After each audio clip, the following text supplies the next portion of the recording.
And you're welcome back. Tonight's an occasion to celebrate entrepreneurship, but it's also a chance to recognise how that same imagination could go far beyond business and flourish in all our daily lives. Every year we acknowledge that individual spirit with a special award.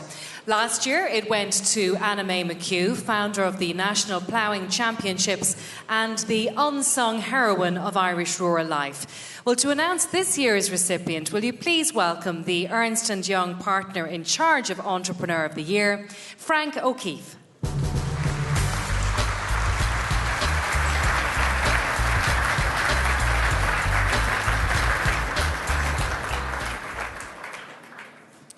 "40 years ago, Ireland wasn't just a different country. It was like a different planet, a stagnant economy, an oil crisis, and the beginning of the Troubles. For nearly everyone, an impossible environment to start a business. However, our special award winner believed in making the impossible possible and practically wrote the book on entrepreneurship. He is a patron of the arts north and south and an advocate for the power of education. He's a trustee of Notre Dame University and is constantly using his influence to nurture links between our nations. He is a true champion of Ireland at home and abroad, and this year we are honoured to mark his exceptional life's work. Innovation, inspiration, passion. Every enduring masterpiece begins with a blank canvas and a vision. In 1973, armed with a good idea and the determination to see it through, Martin Naughton set up a factory making electric heaters in the middle of an energy crisis. Within that frame, Glen Dimplex was first imagined, and 40 years later, it's a worldwide leader in electrical appliances with annual revenues of more than €1.5 billion. Nobody ever started a big business. Every single business, no matter how big it is, started in an office or a shed somewhere. We started with 7 people. Our ambition was, and we felt we could do it, we could end up having a business that would have 100 people, which we would run ourselves. And never, under any circumstances, grow bigger than that. Now, we made profit every year since inception. We employ over 10,000 people now. So the business plan was a complete failure. I mean, people from Dublin, once they passed swords, their knuckles went white on the steering wheel. But we understood the border. And yet, you know, it was a very troubled place. I could never have believed that it would have taken another quarter of a century, 25 years, before there was a peace process, like wasted years. The Glen Dimplex factory in Newry in the 70s offered a subdued population a glimpse of a hopeful future. The practical demonstration of North-South cooperation was central to the peace that would eventually come. Newry was the second highest black spot in Europe. You had 3 generations of people who never worked. So kids who left school had never seen their parents work, or indeed their grandparents work. Yet these were the finest labour force I've ever had when you give them a chance. Martin's unique understanding of the extraordinary drawing power of Ireland for Irish America brought the Notre Dame and Navy football teams to Dublin this summer. That weekend, 35,000 sons and daughters of the diaspora came home. The football supporters comprising a who's who of corporate Irish America. It wasn't just a football game. There was an economic council in government buildings. There was academic conferences. We had a whole week of events all around it. Nearly killed me. But it just went on and on and on. But they've gone back with a reservoir of goodwill towards this country. I have no doubt that an extraordinary amount of benefits are going to come to the country for this. I have no doubt that we'll be back and back in bigger numbers. Martin Naughton's life's work now allows him to share his success. The Naughton Foundation quietly sponsors hundreds of science, technology and engineering students on both sides of the Atlantic. And the foundation dedicates funds to the arts and culture with the proviso that all the projects must benefit Ireland. Life is not just about making money or about bottom line. I mean, if we don't make profits, we don't make money, we're not able to do anything. I think you have to regard money as a commodity, and if it can do good and you can direct it in the right places And everybody will have their own priorities. So we think education first, and then art and culture are important in any society. Through the good times, the bad times, and the ups and downs, we've stayed with the country. My family are all here, my children are all here, my grandchildren are all here, and that's a great blessing. I also think that where Ireland is at now is not a destination. We're on a journey, and we will get to a better place. The speed we travel at is the only question.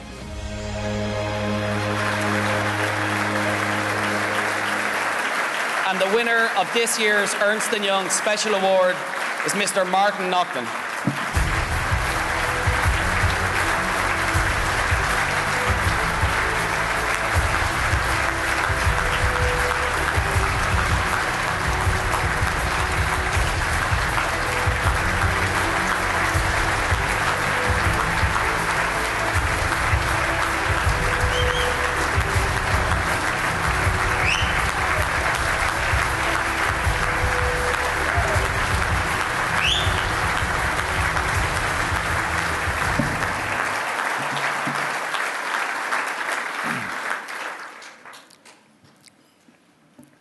Over 30 years ago, I read a newspaper article where I was referred to as an entrepreneur.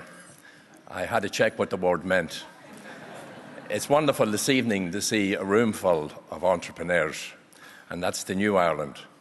These are people who don't sit around moaning or complaining. They roll up their sleeves and just get on with it. I want to congratulate all the people who participated this evening, and I want to thank Ernst & Young for this lovely award. Thank you so much.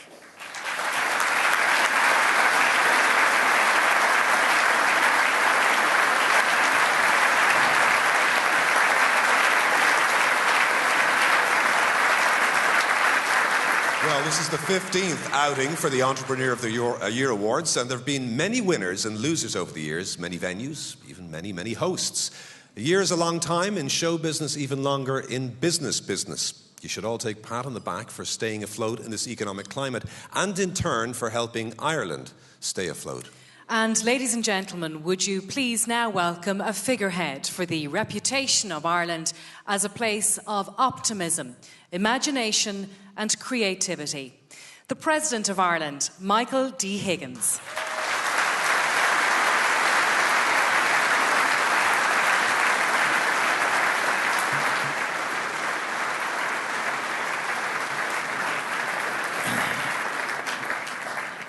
Díomh go léir tá fíorátha saram féin seilibh an ócáid speisialta agus tábhachtach seo agus muid cilúra sprit na bhíon tríochta agus ag brunna gradam tógraí éasúile. Good evening, ladies and gentlemen. I'm absolutely delighted to be here on this special evening, and I want to thank Ernst & Young for their invitation and to commend them for their continued long-term support of this valuable award programme. These awards give deserved recognition to the entrepreneurial talents of men and women across this island, whose commitment, drive, hard work continues to play a central role in our future economic advancement. It gives us the opportunity to acknowledge and celebrate in a very public way the depth of the entrepreneurial talent that is developing and flourishing in our country. And I know that the 24 finalists tonight, they've already been on an exciting journey earlier this year, one that has taken them from Haiti to Silicon Valley. The group travelled to Haiti to see the work undertaken by an Irish charity set up in 2007 following a great disaster. And their visit to this year's CEO retreat brought them to Silicon Valley, the cradle of technological developments. Now, real and creative entrepreneurship is vital for Irish economic recovery and growth.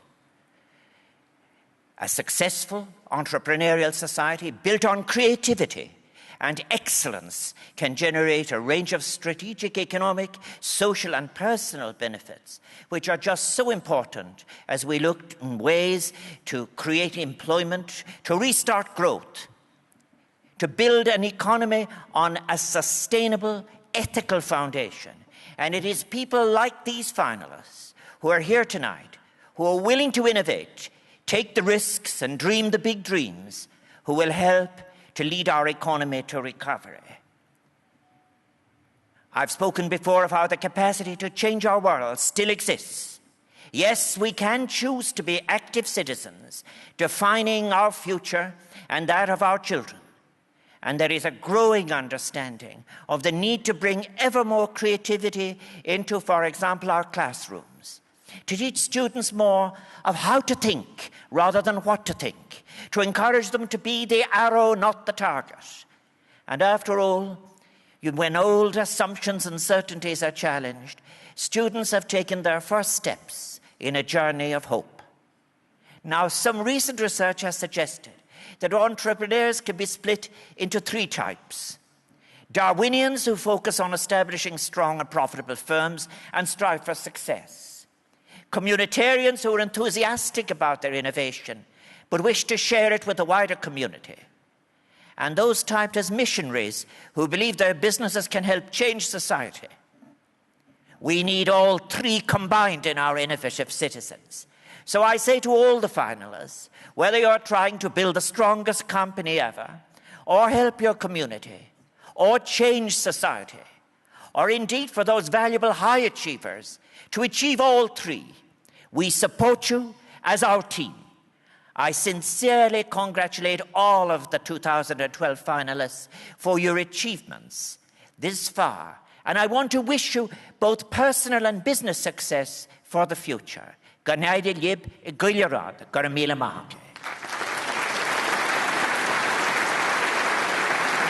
and gentlemen, Uachtaráin na hÉireann, Michael D. Higgins. And now we've reached that moment. Yes, the moment where we discover who is the 2012 Entrepreneur of the Year. Now, one person certainly knows the answer, and he is Mike McCurr from Ernst & Young.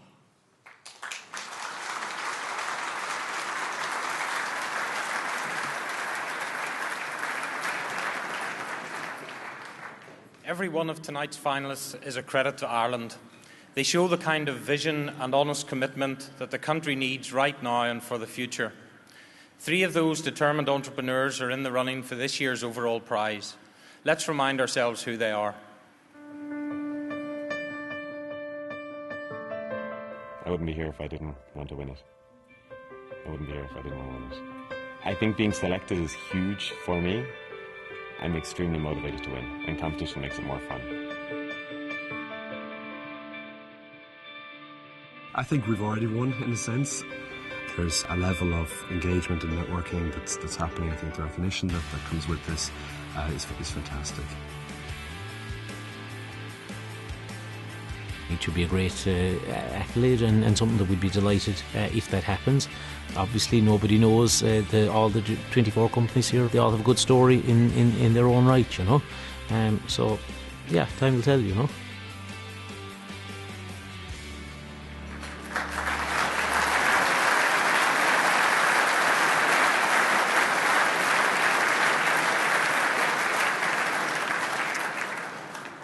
Three very deserving contenders, but there can only be one overall winner. The 2012 Ernst & Young Entrepreneur of the Year is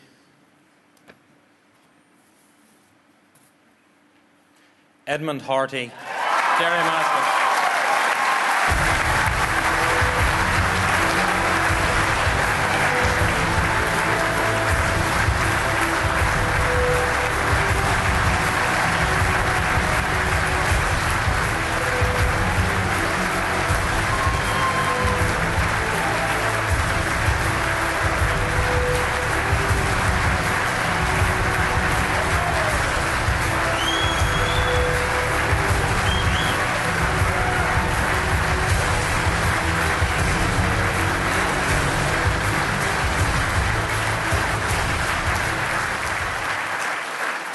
There's no doubt about it. You're a hugely popular winner in the room.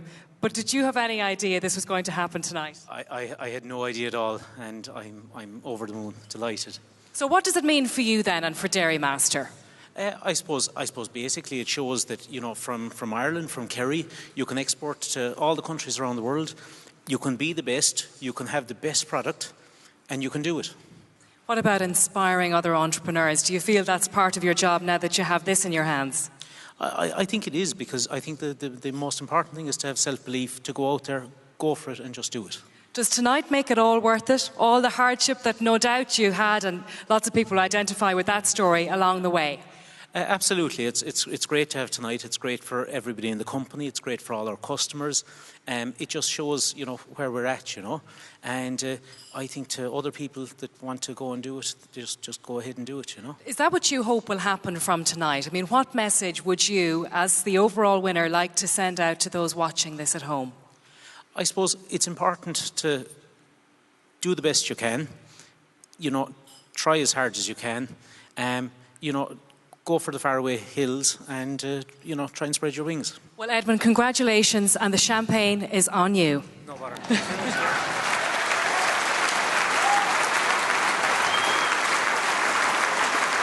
Your Entrepreneur of the Year, Edmund Harty.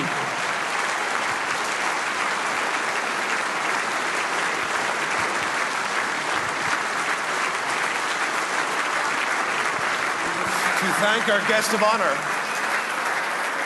the President of Ireland. And we also want to offer our sincere congratulations to all of our nominees and our winners. The celebration has to draw to a close, and we're going to hide the bottles and the silverware before the Troika arrive. But from us, it's EOY Awards Show.